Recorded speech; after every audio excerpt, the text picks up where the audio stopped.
শুনলেন রাজ্যের বিভিন্ন জায়গায় ধর্মঘট কেন্দ্রিক যে বিষয়গুলো আমরা আপনাদের কাছে তুলে ধরেছি, সেখানে স্বাভাবিক রয়েছে যানবাহন চলাচল, স্বাভাবিক রয়েছে সমস্ত কিছু, এমন দাবি করা হচ্ছে সংশ্লিষ্টদের তরফে। আবার সিআইটিইউ সহ বিভিন্ন নেতৃত্ব দাবি করছেন যে ধর্মঘটের প্রভাব পড়েছে। আমরা যে ছবি আপনাদের কাছে তুলে ধরছি তা বিশালগড় স্বাভাবিক রয়েছে।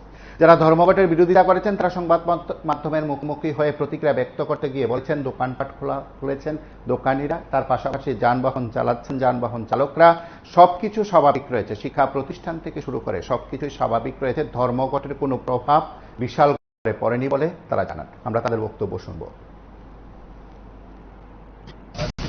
এই করোনা সম্ভব বিশালগড়ে পরিবর্তিত হয়নি। বিশালগড় স্বাভাবিক, দোকানপাট সবই খোলা আছে, যানবাহন চলছে, মানুষ এটা প্রত্যাখ্যান করেছে। মানুষ এই সর্বনাশা বন্ধ একদম বিশালগড় সমর্থন করেনি।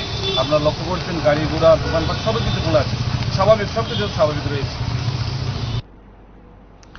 আপনারা শুনলেন। এবং তার পাশাপাশি রাজ্যের বিভিন্ন জায়গায় ধর্মঘট কেন্দ্রিক যে পরিস্থিতি রয়েছে আমরা আপনাদের কাছে তুলে ধরবো। দেখতে থাকুন PB24।